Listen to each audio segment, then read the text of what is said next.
Hey everyone, this is Letty for the Smashed in Skull sessions. I'm joined by Dustin from August Burns Red. Dustin, how are you doing? I'm doing wonderful. How are you? I'm all good. Have you had any snow? You're in the UK at the minute. We've just got rid of all of our snow. Has it hit the UK yet? It has hit the UK. It's actually more than I've experienced over here ever. Um, and they don't seem to clear the roads well. So we just deal with snow. It's very different in the States. When it snows, we have snow plows out, we have salt down, and here it's just like there's still ice on the road out here. Yeah, where I live, my place was just completely forgotten about the council. We saw the snowplow once and never again. They didn't even grit the road, so we were just stuck in our house for a week. We couldn't leave. Yeah, we didn't leave either. The roads were terrible. They really were. The main roads are fine now, but like back in, the community here, it's just like nobody comes back and does anything. So, yeah. It's just like snow. It's like, what do we do now? We're not prepared for this. How do we drive a car in the snow? Exactly. Yeah. To our listeners who maybe haven't heard of you guys before, can you introduce yourself and your role in the band? Yeah, my name is Dustin, and I play bass in the band and also guitar as well. Awesome. So, December's just passed, the time of recording. How was Christmas Burns Red? It was wonderful. Each year we try to switch it up and do new things, and this year we were able to do some wonderful new production things, bring in some bands we were really stoked about, and it's always a little hectic for us because a lot of family come to it. It's in our hometown of Lancaster, the band's hometown that is, and so it's like we have to entertain a lot of family and friends, but it's always worth it. And this year was a blast. Awesome. I saw the little mini documentary that you released in turn with it. Is it an event that I got just the vibe that you guys love it each and every year and it just gets bigger and bigger? Is it one of the highlights of the year? It really is. And our fans make it so special to us because, as you mentioned, like every year it has grown. Um, and it's wonderful. We do a meet and greet every year to speak to people and recognize them from the previous year. And to not only have people travel from like the tri-state area, but I mean, there are people coming from Europe to come to this event, and it brings a lot of people to Lancaster, which is cool to bring people to that community and be able to experience where the band is from and where the band got started. And yeah, it's a wonderful experience, and I feel grateful each and every year for the fact that like so many of our fans travel to this event and make it so special in what it is. How long does it take you to wrap the gifts? Because I saw some of the gifts you're throwing out in the documentary and they were pretty big guys, like. This year was actually the first year that I didn't wrap any gifts. Our merch guy, Kip, thank you, Kip. Kip wrapped all the merch items this time. I think we throw out something like 15 a night. And yeah, there was one like really large one, but it had just like a t-shirt and stickers in it. But we thought it was funny to wrap a really large box and have Jake throw a large. He acted like it was heavy when he was walking up in the Santa suit and threw it into the crowd. But yeah, we usually throw out like 15 gifts a night, and thankfully this year we didn't have to do it. Kip did it for us. Bonuses of being in a big band, like you get people to wrap them presents for you. Well, to be fair, I was wrapping them last year and the year before that and all that, but I'm finally too big to wrap them Christmas presents. You guys are celebrating 20 years of your debut album, Thrillseeker. By doing an anniversary re-recording, how did you come up with the idea for re-recording Thrillseeker for the anniversary? Yeah, so it was something we were talking about for a little bit over the summer. Some of our fans might remember a moment where we posted a photo from a hot tub together and we said we just talked about re-recording Thrillseeker with Jake and Dustin, and we decided we're going to do it. And that was legitimate. We've been talking about it for a little bit, and that day specifically, we were in New York playing a festival in Syracuse, I believe, and we talked about it over like a brunch time because we got in really late and slept in. And then went over to the hot tub at our hotel and we're chilling out before the show and just talked about it. And um, we wanted to do something special for our fans who've been with us for a long time. And Thrillseeker is a record that, while it still sounds good, it's 20 years old and it could use a facelift, an audio lift, I'll say. And also, it's the only record in our catalog that doesn't have Jake on it and myself on it. So we just thought that it would be a good idea to kind of go back in there, make it sound better, and put the only two members that weren't on it originally on the record. That's pretty cool. Because I remember hearing you announce it, and I was like, "This is fair cool." Like August Burns Red doing 20th anniversary. Like, it's mad to think that that album is 20 years old. Yeah, it really is. I was a fan of the band because I wasn't in the record, wasn't in the band when that record came out, and so it's kind of crazy to like reflect on that time because record came out in like November 2005. I was playing in a band from my hometown of Hagerstown, Maryland, and I played a couple of shows with ABR before, and kind of like I was like, man, this band's really good. They're very different, And then fast forward, signed to Solid State Records, put out Thrillseeker, and I was like, yes, this band's awesome. They're going to go somewhere. And, had the opportunity a couple of months later to join up because their bass player decided they want to be in the band. And it's just like, felt like ABR was doing something different at the time with that record. So it's a special record for me too, because I was a fan of that record before joining the band. So, I was two when that album came out. I wasn't there from day one, unfortunately, but like following you guys and seeing like Thrill Seekers turning 20, we're going to release a re-recorded version. I just thought it was really cool and had to like reach out to you guys to talk about it. yeah, yeah. Thank you so much for reaching out and talking about it too. It's very cool for us. We're very excited about it. And can't wait to put the record out here in a couple of weeks for everybody to hear the rest of it.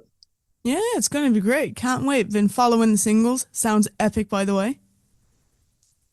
Thank you. Yeah, yeah. It's come a long way. Recording music in a studio is just we're able to like touch it up and make it sound so much better so you can hear it differently. Yeah, do So, you have a favorite memory from the recording process of re-recording it? um, favorite memory. Yeah, actually, we got Josh, the not the original singer, but one of the original singers, the original guy on Thrillseeker, to come in and do a guest part on a song called Barbarian. And it was really cool to see a guy who um, doesn't do this for a living anymore, doesn't do it, but to get into the booth and absolutely kill it. Like it's like he didn't miss a beat. He got in there, he nailed his part, and it was just really cool to see Josh do that. So that was a favorite moment of mine to watch him get back in the booth. That is pretty cool to see someone stroll in, doesn't do it for a living anymore, kill it, and then just leave. Kill it. Yep. See you guys. It's like, okay, one take, okay, bye. He's like a teacher now too. He's like, all right, I'm gonna go back and teach my 6-year-olds or however old they are. I forget how old the kids are he teaches, but yeah. It's like, oh, lunchtime is over. Only got time for one take, bye. Exactly. Revisiting Thrill Seeker, is there a favorite song that you enjoyed listening and playing again? Yeah, I'm a big fan of Shop Below the Belt. That's one of my favorite songs on the album. That is a I banger. think it sounds different. Yeah, yeah, I think it sounds different. Opens with a really long rhythm. It's the only song in standard tuning on the record. So it stands out to me on the record. It's got there's not too much dynamics on that record. Like maybe I guess what I'm thinking about it. Too Late for Roses has some clean parts, but Shop Below is a clean section too, and kind of gives it its own sound on the record. So it's one of my favorite tracks. That's a solid one. I really like, as I said, I really enjoyed listening to the debut. I'm really looking forward to hearing how it turns out. First single, solid. So I'm really looking forward to see how you guys, bring it up to the 2020s. Absolutely, yeah. I think Jake did a wonderful job. That's obviously the main difference you're going to hear is we got Jake on there now, and it is funny to kind of read through some comments online and have people be like, "Wait, Jake's not on the original Thrill Seeker? That's not Jake," because he does kind of have that. We call it the Thrill Seeker scream. Um, he can mimic what Josh sounded like, and it's funny to have some fans who maybe weren't around when Thrill Seeker came out say, "But that was Jake," but we didn't want to uh, get away from. We didn't want to make the re-recording too different. Like when we redid Leveler, we kind of messed around with some, you know, adding different textures and stuff to it and stuff like that. We really didn't do that with Thrillseeker. We wanted to like be true to its original, but the facelift being, well, Jake's on it now, and also the recording sounds way better because of how the technology has gotten with being able to record music. So that's really the two things that really stand out is Jake absolutely killed it, and the recording just sounds way better, modern. Yeah, I was just about to say like the difference in like the facelift was obviously Jake's going to be on it and the recording equipment that's come on since like 2005. Yeah, I know it's night and day. Like when I listen to the original Thrillseeker, like I said, it doesn't sound bad to me. It just sounds like an album from that time, you know? 20 years of progressing with technology and recording and gear and just everything is going to lead to what we have today.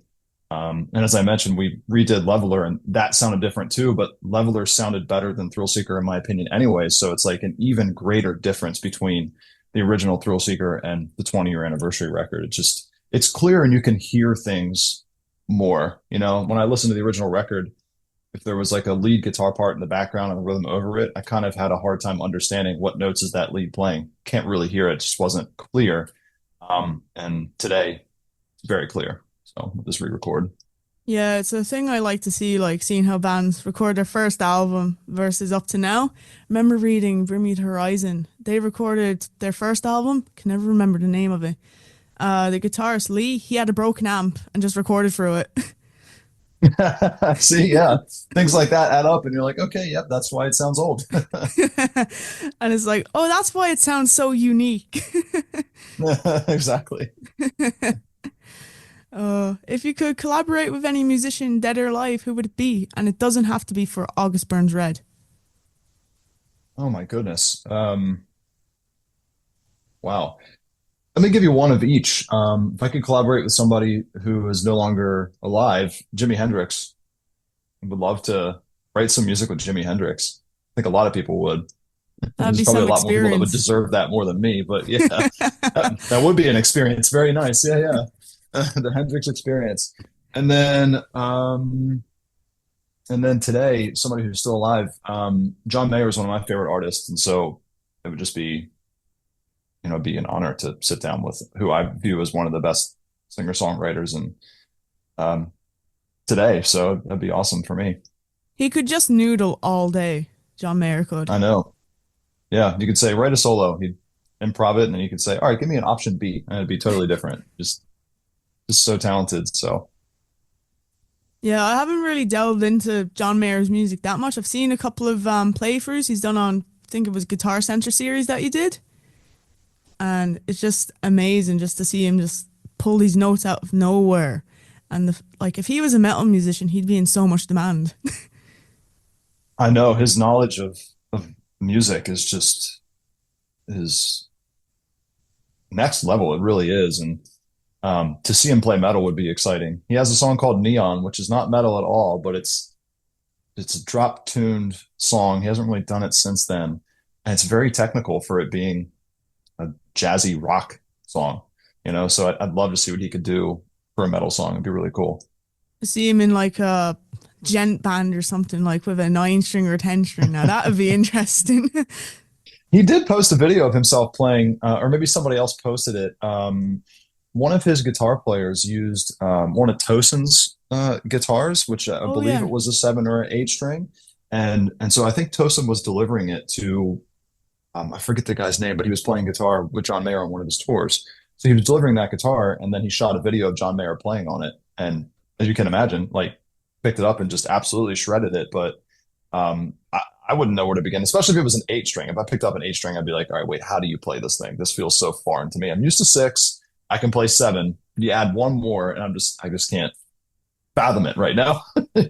So I remember when Deftones Stefan, his for their most recent album Ohms, he upgraded from a I think it was a 9 string to a 10 string. I just remember reading the comments and everyone going, "Oh my God, he's added an extra string. This man can do anything." Yeah, I'll stick with six, maybe seven. I've seen the Yeah. bridges on like 9 and 10 strings. I don't know how you even wrap your hand around it. I don't get it either. It's Massive. absolutely mad. Yeah. Do you have a favorite John Mayer song? Oh wow. Yeah, I definitely do. I really like thinking more. I think my favorite record of his is either Continuum or um The Search for Everything. And I'm gonna say my favorite John Mayer song is Moving On and Getting Over. Um it's super unique. It's got like it feels less structured than some of his songs, multiple guitar solos. It's funky and groovy and just really stands out in his catalog to me. So I'm actually going to say that's my favorite John Mayer song. That's a good choice. Mine would be probably a basic answer. It'd be "Slow Dancing in a Burning Room." I just heard that It's song an in a easy one, video. yeah. Yeah, Yeah, heard it and absolutely. I That's a was like, very good song too. just fell in love with it. Just that opening riff, just oh my God, He melts. often doesn't miss, and that's something that's very exciting about going to see him play is just that he can improv and just like you can see him twice on the same tour, and he's going to do things different. He's going to play different songs. Sometimes he takes songs from the crowd, and other times he just like completely feels like makes the set list the morning that he gets up or something. So it's just like it's exciting. It's something you don't really see in our world, you know, like when we go on tour, it's like we don't vary the set. We play the same set every night. I couldn't imagine having to know how to play, you know, what, 30 songs and switch up songs every night. It'd be hard to get into a flow. So that's something that makes going to a John Mayer concert very unique and special is to see him do so much different stuff. Yeah, I think definitely check him out next time he comes to Ireland. But he definitely strikes me more of a inside venue artist than an outside one. I think you get more of an Yeah, experience inside. yeah, I think so. 100%. The band's name is August Burns Red. Do you have a favorite thing about August? The The month, weather. the weather. Yeah, I guess it depends on where you are, right? But especially right now, I'll say the weather when it's cold and snowy outside. Well, you see, in August is a beach Ireland, month for us, so Ireland, we get like June, July is supposed to be our summer. We get it kind of August, September, sometimes October. We had a really decent October one of the years. Everyone was shocked it was like 12 degrees. yeah, it's usually really hot at home in the summer, but I usually correlate August with going like on a beach trip with friends and family. My family usually does a beach trip or a bay trip in August, and so it's part of the routine now, and it makes the month exciting for things to look forward to and to be able to enjoy nice weather. Because in the States, where I live, it doesn't really rain much in the summer, especially July. It's pretty dry, so we go to the beach. We usually enjoy a week of uninterrupted chilling on the beach because of little to no rain. So, That's pretty nice. We're the total opposite over here. Last year, summer, nothing but rain. Everyone was giving out. We had 1 week decent weather, and then it was back to rain. It was ridiculous. yeah, yeah, that's what we're used to. Our first time coming over here was like, wow, it kind of rains over here a lot. So, When was the last time you played Ireland, actually? oh my goodness, it's been a while. I wouldn't know off the top of my head, but I would it was for sure pre-pandemic. It had to have been like and maybe it was 2018 or somewhere in there. I feel like we did. It took us a while to get to Ireland in the first place. I think our first time there wasn't until like um, 2012 or something like that. You know, we've been coming to the UK and Europe since 2008. So I think it took us a couple of years to get over to Dublin. Yeah. Yeah, I that's things I notice on Setlist FM. Like some of these bands that I really like, they'll just have massive gaps between when they visit us. Like Devil Wears I know, Prada, and that's they came over to us in 2019, and they hadn't been here since 2012. yeah, 7 years. So it you know it's hard. It's not always up to us. You know, if we go out with the band on tour, which I guess the last time we were in the UK, were we? See, it's extra to get over there, but it's like it's not us intentionally not wanting to go to Ireland because I want to go to Ireland. I wish I had time to hang out there, but it's often like a travel day to get in, and then we got to go right back. So it's a little bit more strenuous on the tour for that reason. But every time I see, which I haven't seen in a while, every time I see Ireland on tour schedule, I'm very excited to get there. Same thing with Wales. It's a place that we just don't go either. It's just like, but I want to go to those places. I hope we get back to Dublin soon, just because it's been so long, and I would love to have more time to explore it. The last time we were there, I remember we had gotten in super late. I think we might have had bus problems. Got in super late. Um, didn't really have any time to hang out because we had to get ready to play the show, sound check, do all that. So then had a couple hours, played the show, and then as soon as the show was over, we had to tear down, pack up, load up, get out. So it's just like I want to, I hope to have time to explore it a little bit more. And if not, my partner and I have been talking about, she lives here in Leeds, and we've been talking about like going to Ireland to like see stuff just because she hasn't seen much of it either, and she lives here. So um, yeah, it's just a place I hope to be able to explore more in the future, and I hope that we can get back there to play some shows again. Yeah, it's like you're always welcome. I definitely go see you. Well, thank you. I know we'll be back. It's just I don't know when, but hopefully soon. That's true, actually, now that you bring it up. I don't see a lot of bands going to Wales. It's like Scotland, No. London, maybe even Northern Ireland, and then flying back. Yeah, I don't see it often either. Yeah, it's usually just a couple of UK shows, and it often misses Ireland and Wales. Justice for Wales. Justice for Wales. Do you have any album releases you're looking forward to this year, or any maybe that you really liked last year? Oh, I don't know. I'm trying to think of what's coming out this year. Is there anything off the top of your head that you're aware of in the genre that's coming out that I'm missing? Thrillseeker. Well, Thrillseeker, yeah. Well, I've already heard that. I'm excited to get Thrillseeker out. How's that? I'm always looking for new music, though. I'm very excited to listen to. Like, I'm just as into music now as I was, maybe even arguably more now than I was 5, 7 years ago. So I'm constantly looking for recommendations and listening to new stuff, and it's just exciting to pick up and listen to new music. So I'm just as in love with music, the genre metal, honestly, all of music more now than I was, 5 years, 7 years ago.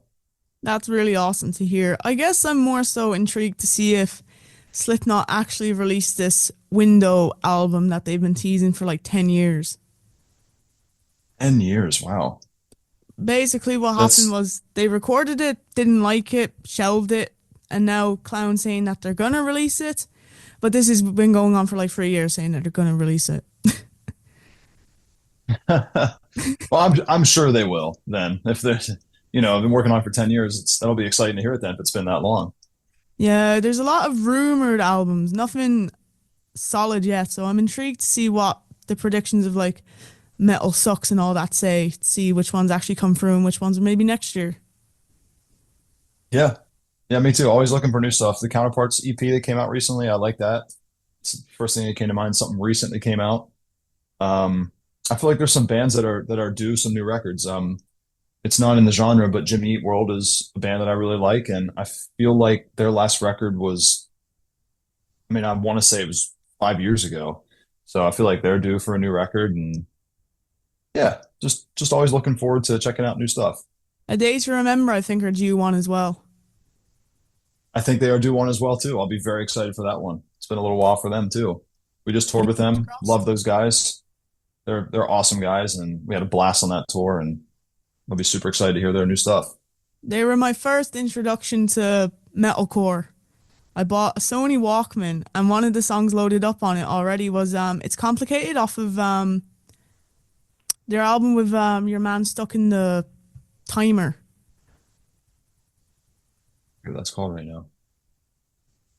I do know the song though, but yeah, no, Yeah, there's not a better band to get you into the genre, to be honest. One of the exactly. classics. And that was it, all downhill from there then. And we're on to our last question. Do you have any advice for anyone wanting to start a band in 2025? Oh my, it's much different now than when, 20 years ago. 20 years ago, I might have had better advice, but I guess because it is so different.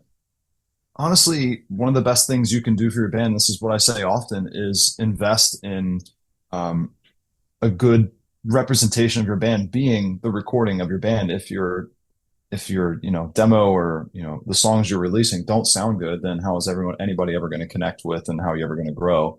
And fortunately today you don't need to spend the kind of money that you needed to spend 20 years ago to get um, good recording equipment, so as long as you have a good laptop, and I mean there's dolls that are super cheap. I think some might even be free. I use Pro Tools. That's like $500 to buy it.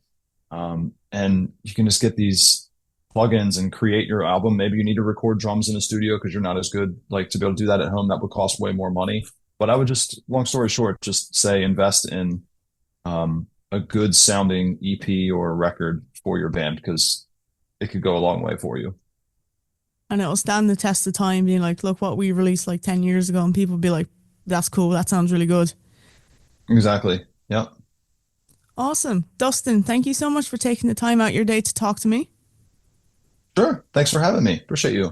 No worries. And Thrillseeker is out now.